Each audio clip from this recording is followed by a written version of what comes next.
Hello, dear friends. This is Kardec Radio at 11 p.m., nourishing our souls with one more Lifting Hope. Lifting Hope is a program based on the book Memoirs of a Suicide by the spirit author Camilo Botelho, and the medium is Yvonne Pereira. Welcome, dear friends, to this very special moment in which we are joining forces to study the beauty of these two realms. You and I are here incarnated, but we're not alone. We're here in the physical realm, but we know that this life is passing, right? We know that life goes on. We know that God is so wonderful that makes so many opportunities for us to unfold potentialities that we are yet to know inside of us. Right? Look at the universe. In its immensity and ever expanding forces, we know that we are also an ever expanding God's creature. Right? Hello, John the Rosa. I can see you. And I think I can see other friends too. When I open here in my phone, I can probably see other friends as well. Let me check it out. I can see our dear Rihanna here, Carol Correa, right? And, well, I know there are more people, but I can't see them all here. But if you write on the comments, I'll see you, okay? Because this is a classroom. It's a virtual classroom. We are here for almost a month this time, every day, to talk about these teachings in the book Memoirs of a Suicide. It's not only about suicide, it's about life. It's about lifting up our hopes, knowing and calibrating ourselves for better days, not only for you or for me, but for everyone. We're responsible for many lives. We're interconnected, right? Hello, Jailton, I can see you. Hello, Daisy. How are you, Daisy? I can see Raquel Bakeshi. Big hug to you, Raquel. Big hug to you. It's a joy to have you here. Okay. So, Souza, how are you? So, welcome to Kardec Radio, and let us go to the next set of studies. Okay, in the previous program, we were studying mostly chapter 6, which is about this beautiful work that happens in two realms. There are suicidal spirits who need the contact with the physical body of a medium to understand that life goes on, to understand that there is a new opportunity, to get their minds off of the loop of ideas. But we need mediums in the incarnate plane to help. Well, the group with Camilo, the higher spirits, come to the earth, especially to Brazil at the time. This is the beginning of the 20th century in Brazil. They travel there from the Institute Mary of Nazareth to the several cities in Brazil, and they find a few mediums, 6 of 20 who are invited, 6 who accommodate the task. And it's so beautiful because we learn here, right? Nora Brazil, right? Andrea Torres. Big hug to you, friends. So I have here the book in the Kindle version. I'm opening it. You can open there too.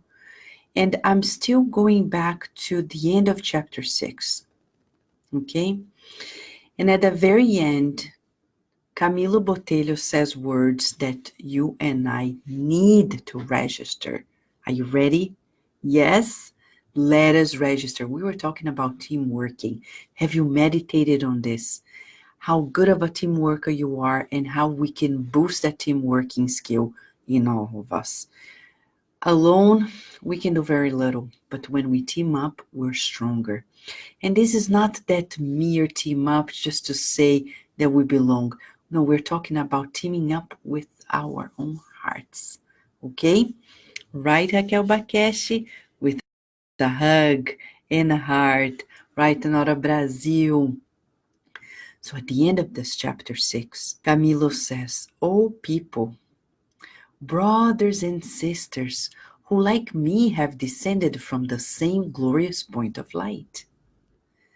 O immortal souls, meant for sublime destinies in the magnanimous bosom of eternity, hasten the march of your evolution towards the higher realms via the pathways of knowledge, re-educating your character under the light of the gospel of the Christ of God. Cultivate your faculties in the august silence of noble and sincere meditation. Forget depressing vanities.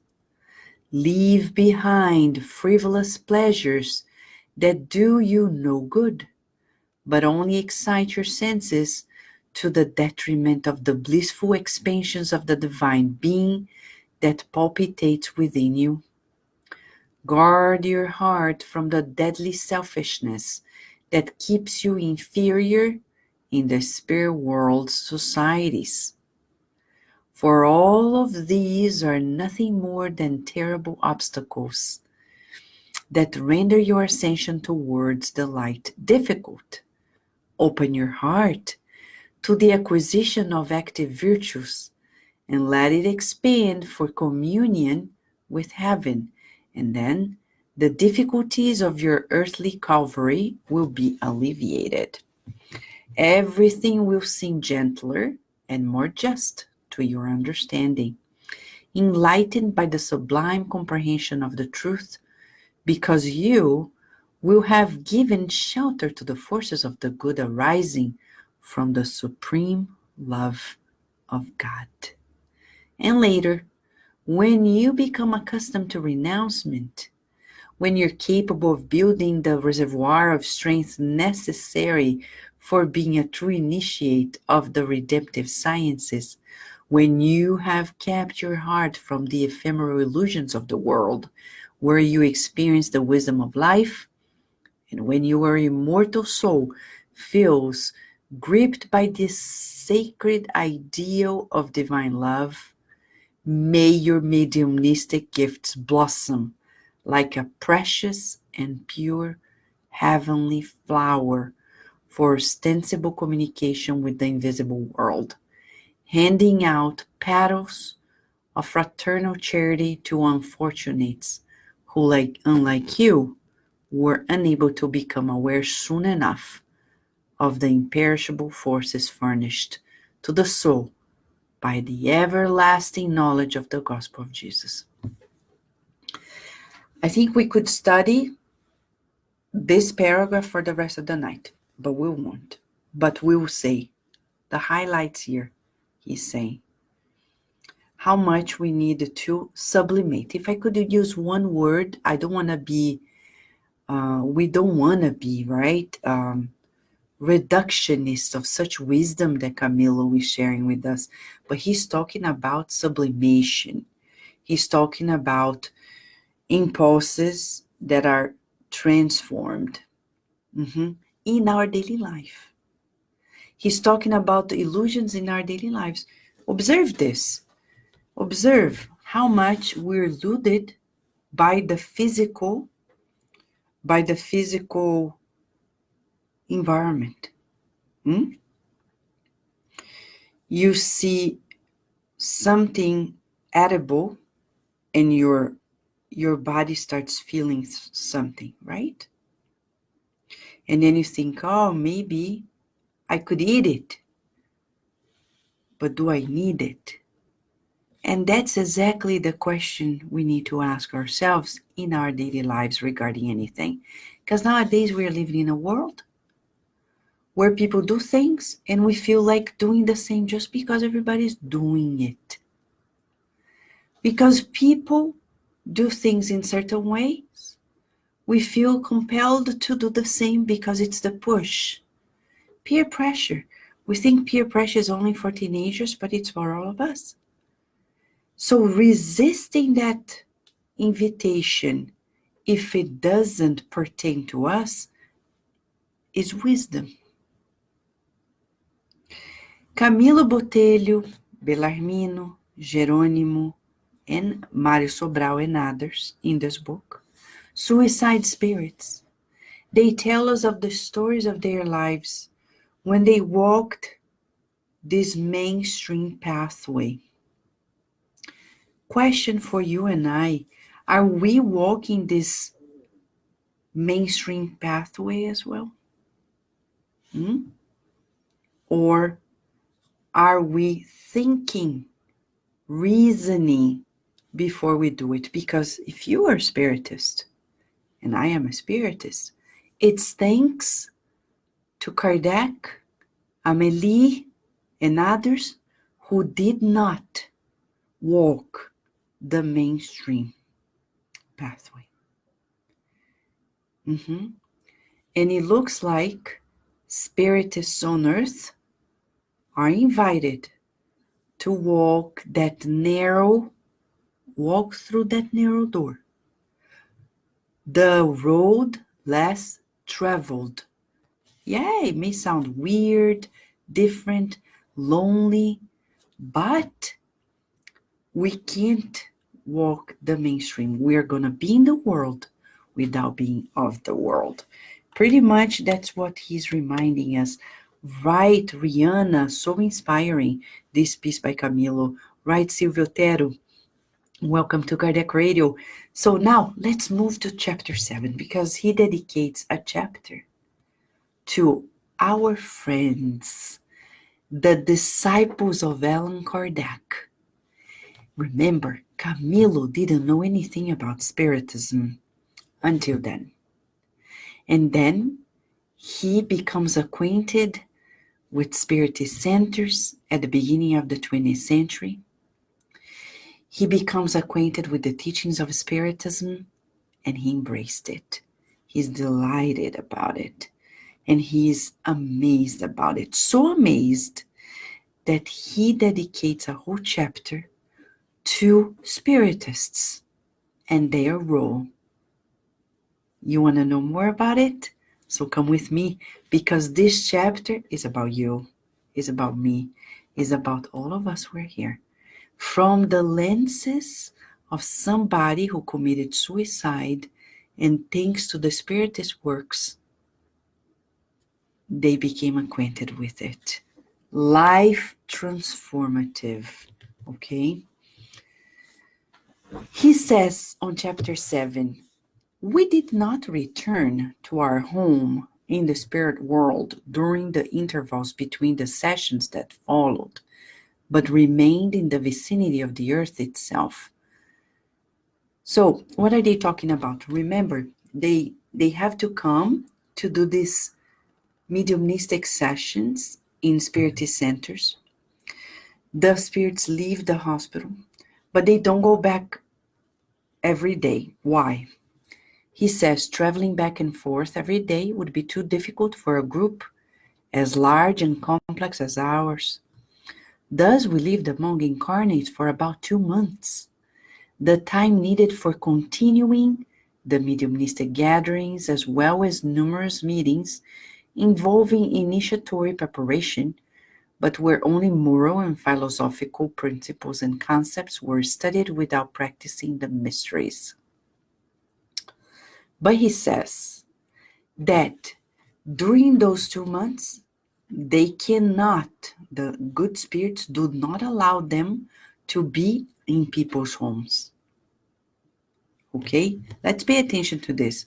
Our condition as suicides precluded us from remaining on any premises inhabited or visited by incarnated souls. Our auras were corrupted by inferior radiations and might lead to perturbation and bouts of distress for any incarnates we might approach, or we might be exposed to their influences which could prove harmful to the delicate treatment we were undergoing. So, where did they stay? Now you're gonna know how beautiful this is.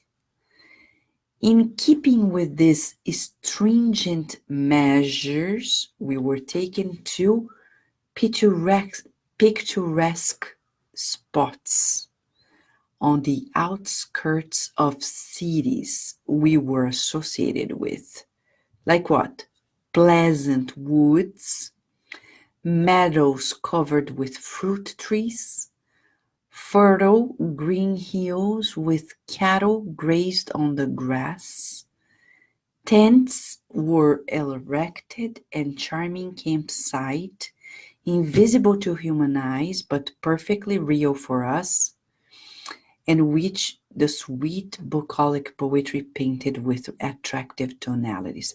So they would camp in nature because nature has energies that can help their perispirit, etc. And they also protect the homes of the mediums. It wouldn't be possible for them to be in our homes. Okay? Is it clear? Because of the high spirits.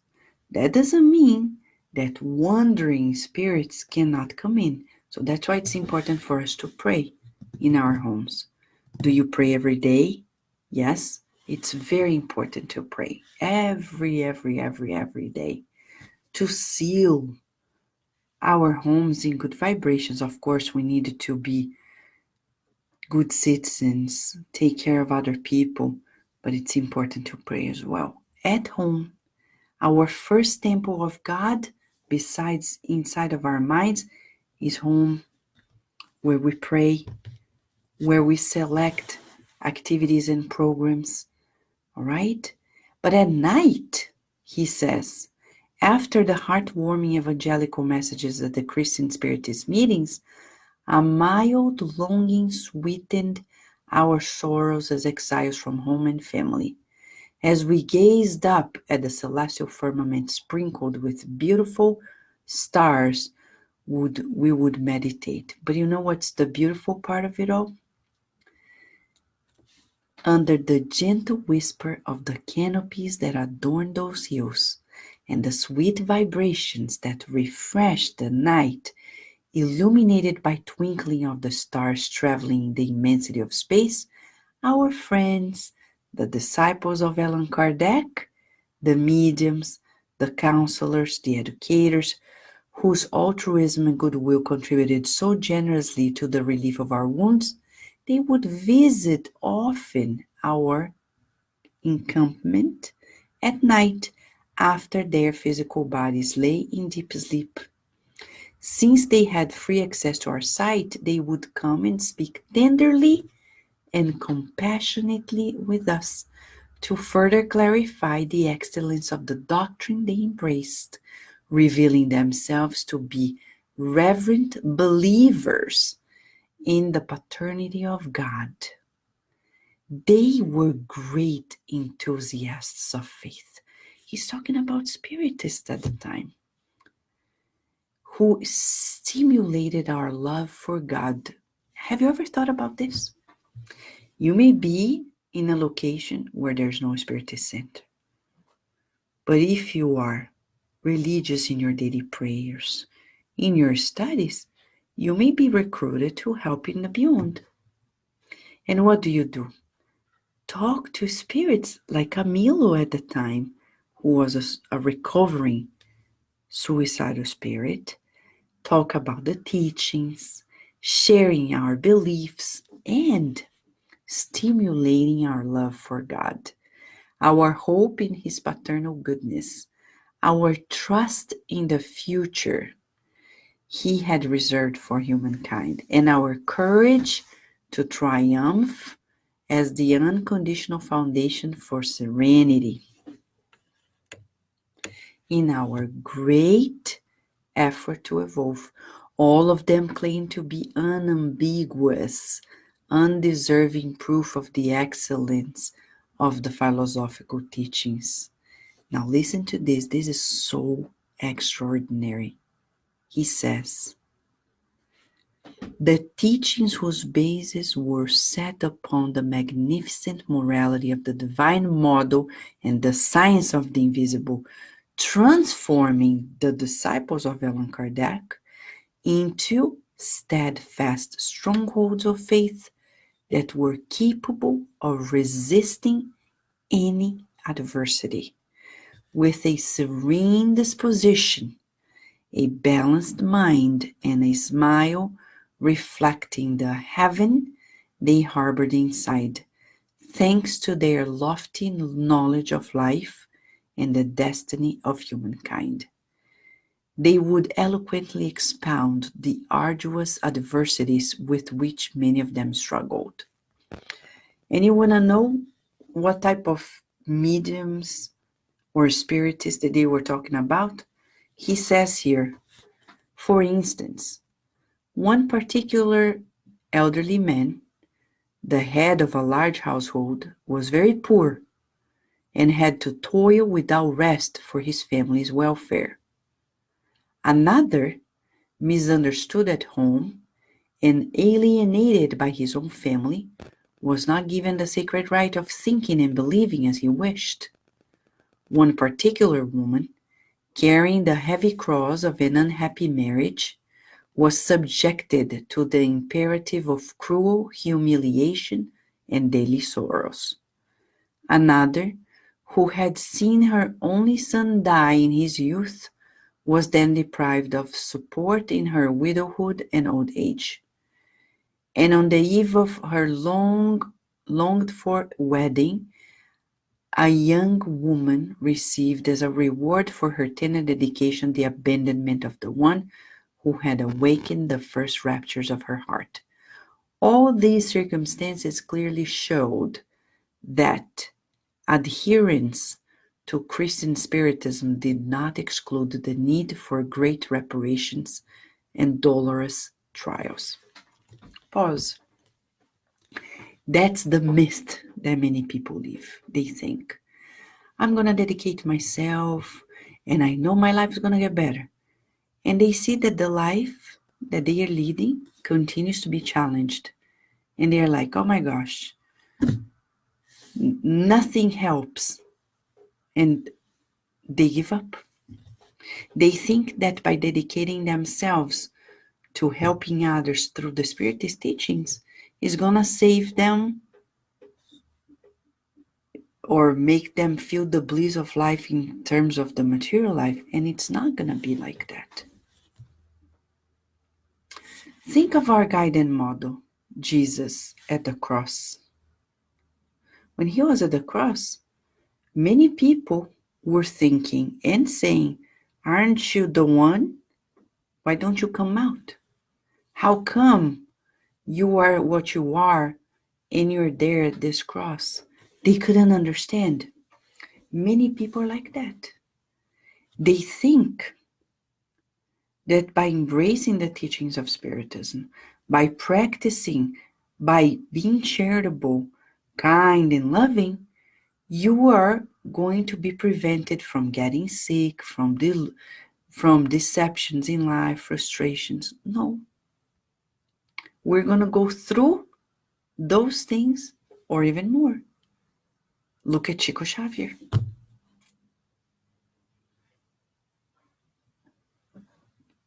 We understand now? So Camilo is proving to us that the people who helped him, the incarnates, were mediums, counselors, etc., who would visit these suicidal spirits to pay them a visit by cheering them up, teaching them, sharing things. In the daily lives, they had problems that they themselves hadn't seen in a previous life. Okay? Isn't that interesting?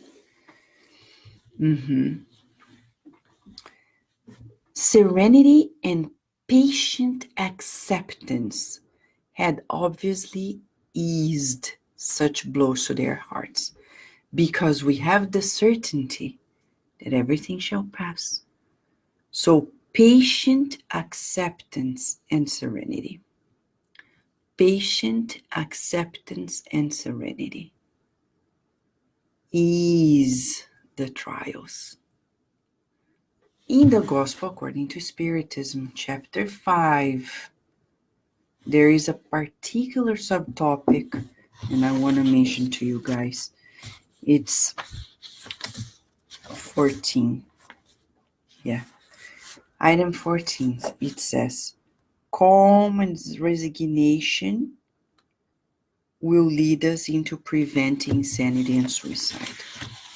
So serenity. So we need to tell ourselves, like affirmations, everything is well. God is taking care of it. I believe in God. I trust in God's mercy.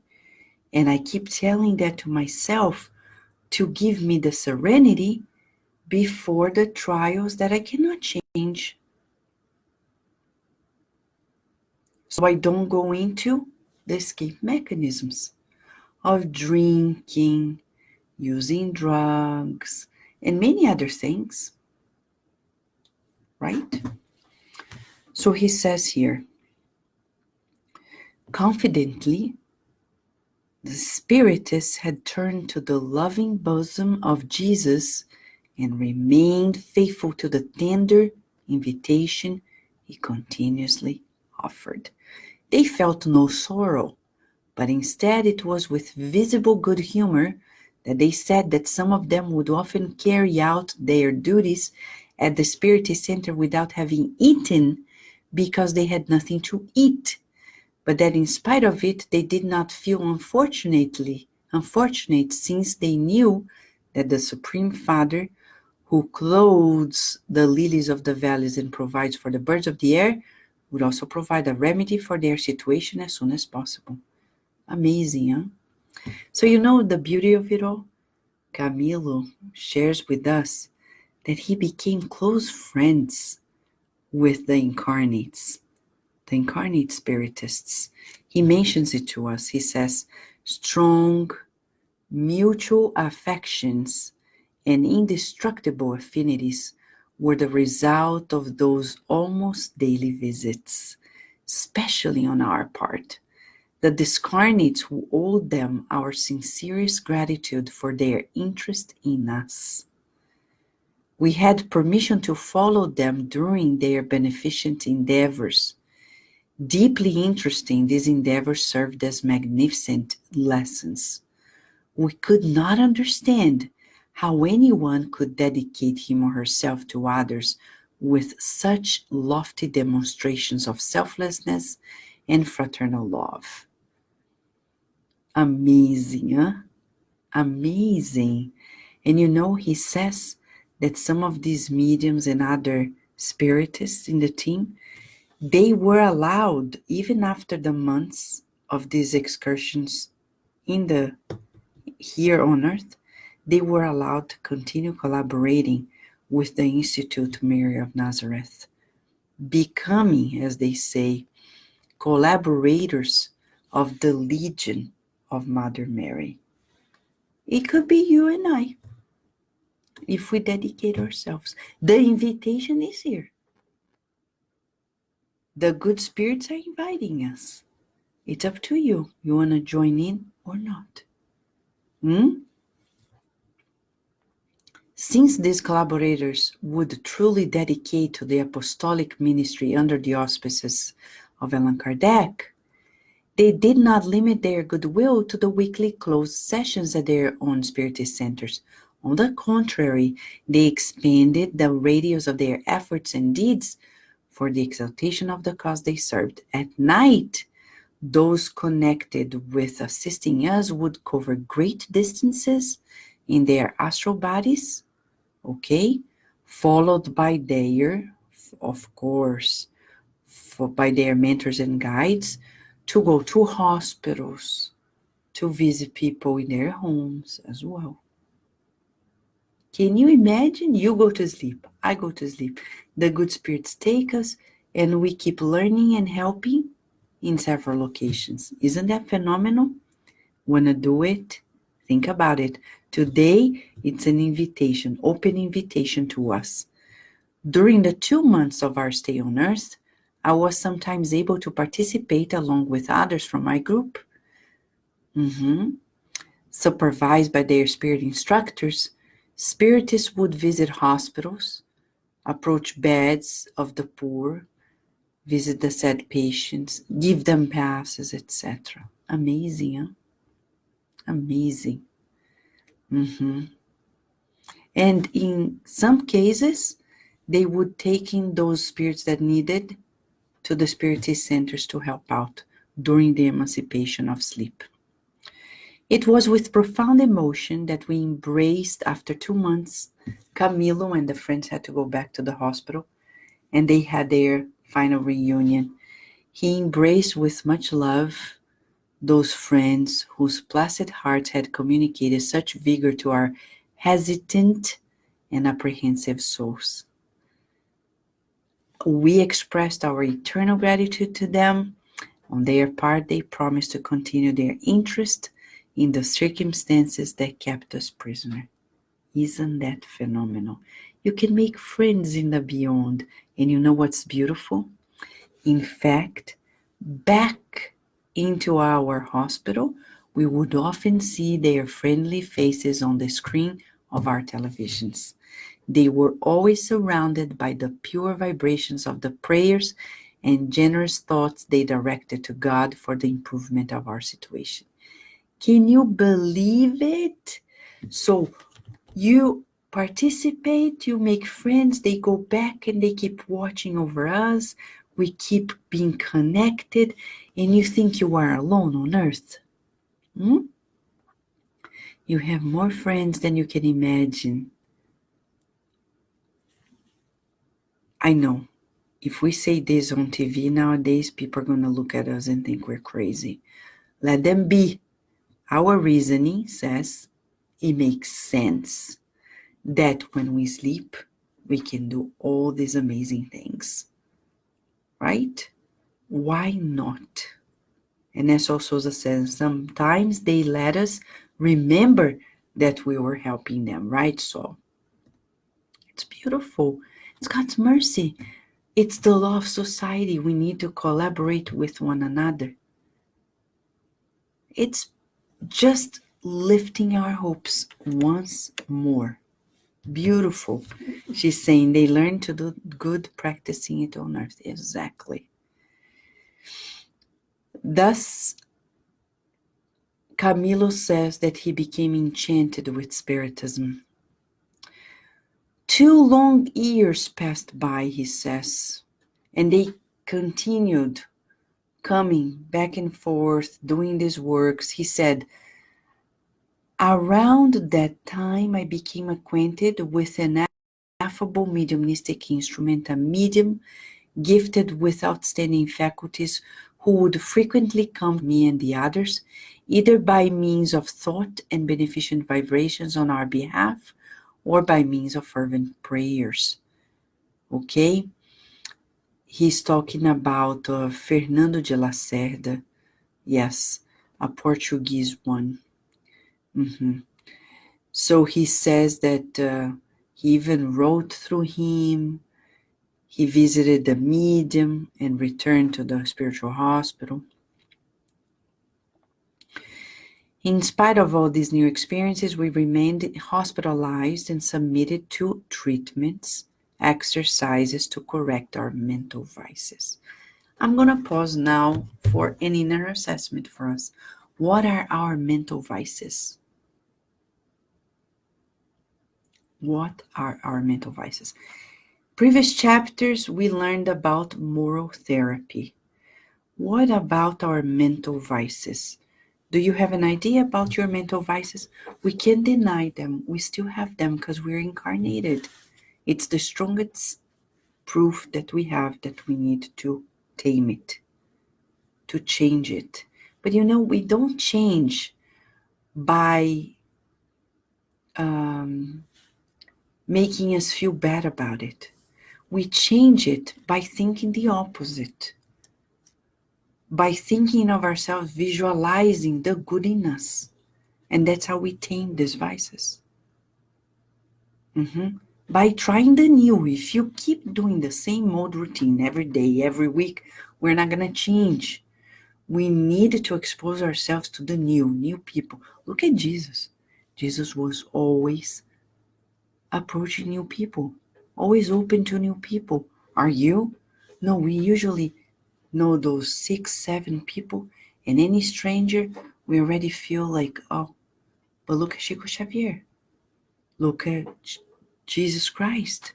We need to be open. And that's how, as we expand, in the same way that the universe expands, if we expand ourselves, getting to know of other people, learning from other people as well, we will be able to come around those mental vices. Because mental vices, they happen due to conditionings. So when we learn the new, we let the old go. I let the old go to letting the new. Right?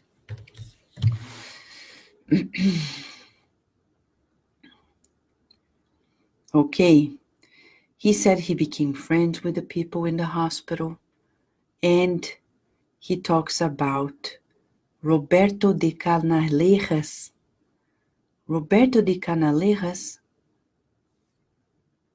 is the young physician in the spiritual realm. His father is Carlos Canalejas. They were Spanish in a previous life, okay? But Roberto was not very highly evolved spirit, in spite of the large wealth of moral qualities harshly acquired during his planetary lifetimes. He was a spirit treading the arduous path of progress, having returned to the spirit world less than a century ago, after a very bitter reparatory reincarnation in which the pain of a brutal marital betrayal had broken his heart and had shattered the happiness he thought he possessed. Roberto had experienced the destruction of his home by the infidelity of a wife he loved with all the devotion possible for a husband's heart. He had seen the death of his beloved daughter, the first child of that seemingly auspicious and lasting marriage, when she was just 7 years old, a victim of the loneliness caused by her mother's absence and aggravated by the tuberculosis she had caught from him, who in turn had caught it as a result of his devoted research on patients that had the terrible disease. As a doctor, Roberto de Canalejas, he had dedicated himself to humanitarian studies concerning this even now insoluble problem. He had suffered dire humiliations and 1,000 difficult situations because of his rocky marriage. Fate had made him fall irremediably in love with Leila, the daughter of Count de Guzman, our esteemed friend from the security department. Now I'm going to disclose something to you. This Leila that they are talking about is Yvonne Pereira in a previous life. Okay? Yvonne Pereira in this life as a medium, and Leila in a previous life, she was this Leila who was married to Roberto de Canalejas but was not faithful to him. Okay? Just so you know, it's a curiosity, but it's a true fact. Ardently loved in return by the frivolous 15-year-old, he had married her in spite of the reluctance of our father Ramiro, whose psychological appraisal over his daughter did not foresee a happy ending to the event. Roberto was in reality only an obscure adopted son of a generous, noble man who had given him a name and social position, but whose fortune had been disseminated in meritorious deeds of assistance to abandoned children. In the later half of the 17th century, Roberto had reincarnated in Central Europe and had committed suicide in 1680. For that painful reason, Now in the spirit world in the 20th century, he continued to suffer the consequences of his unfortunate act. His marital drama, played out in Spain in the first half of the 19th century, had been nothing more than a repetition of the experience he tried to evade at the end of the 17th. This noble friend, whose grave and pensive demeanor was so appealing to us, appeared in the afterlife exactly as he looked in his last existence in Spain. Medium height, thick, dark, short beard with a pointy-ended chin, and a well-groomed mustache, as was common for the aristocrats of the time, voluminous and abundant black hair, very pale skin, big black contemplative eyes resembling those of an Andalusian gypsy, and long hands similar to those of a trained pianist, or characteristic of this terrible illness that had befallen him in the last physical existence. So, why am I reading this? Because we are learning also from Camilo that those who are in the institute helping out nowadays, just like in André Lu's books, they also had their past. They also had their experiences, and they still have to reincarnate to help. And the connection between them and Yvonne Pereira is not by chance either. Okay?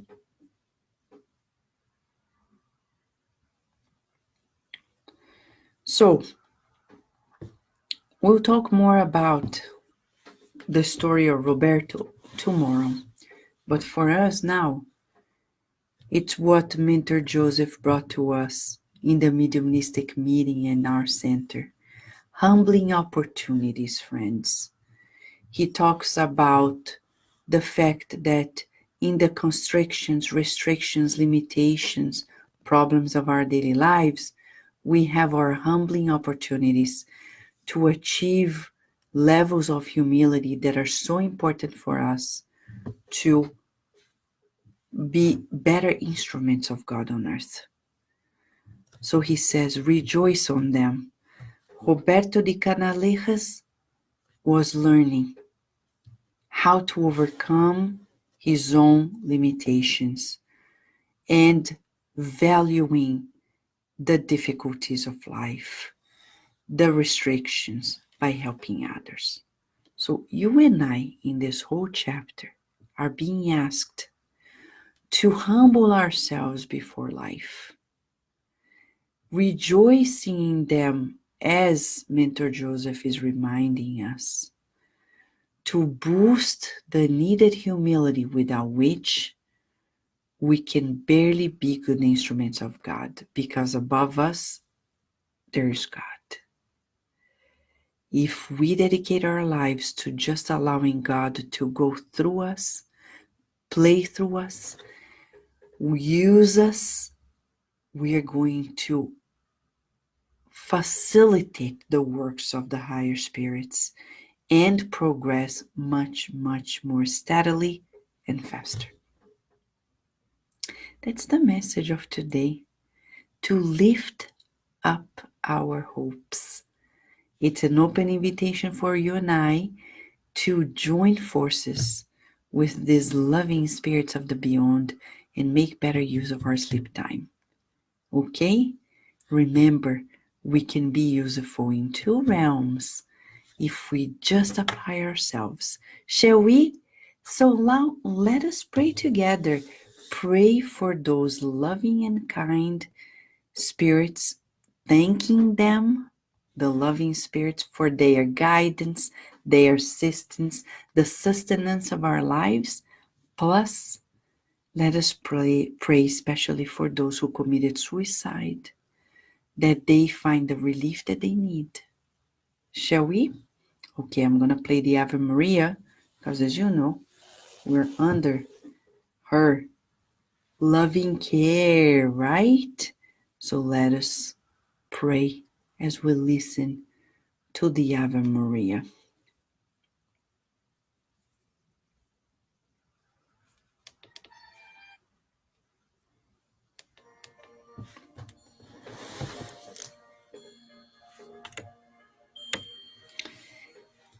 Yes, Gione, thank you for being here with us. And Rihanna, meditation. Yes, to help people. So let us join forces now and help.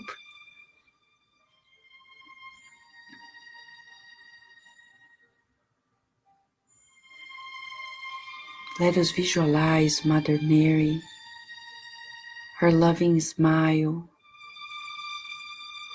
her blanket of blue light, of healing. Let us visualize suicidal spirits receiving this warm blanket and being rescued by the loving and guide spirit doctors, nurses, and therapists. Dear Mother Mary,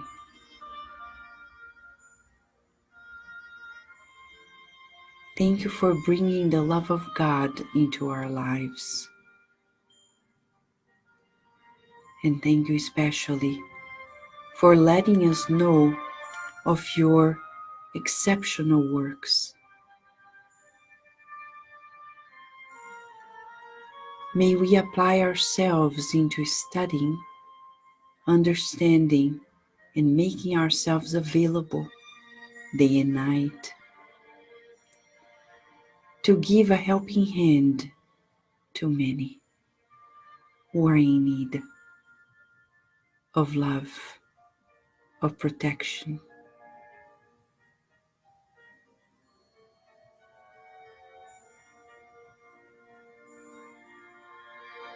May they feel the soothing vibrations of your love, bringing them relief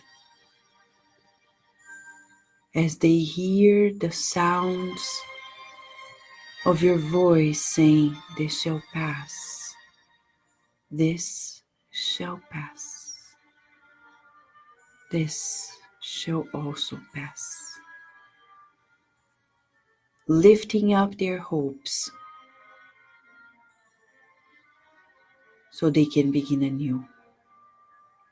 And may those who are thinking of committing suicide around the planet be stopped and reminded that they are children of God and that there is always a helping hand and hope. They just need to trust in God and surrender to God's love.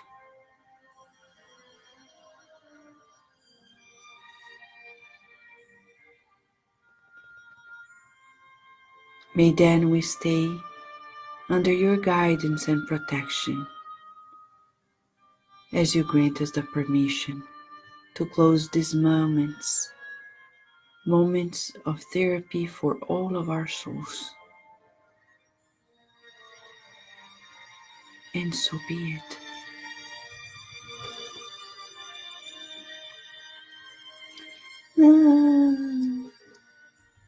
Na, na, na, na, na, na, na, na.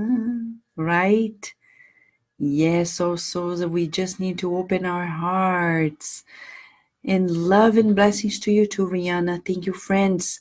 Until tomorrow, God willing, with one more lifting hope here at Kardec Radio. Always, always, always nourishing our souls. A super hug to you. Until tomorrow, God willing, friends.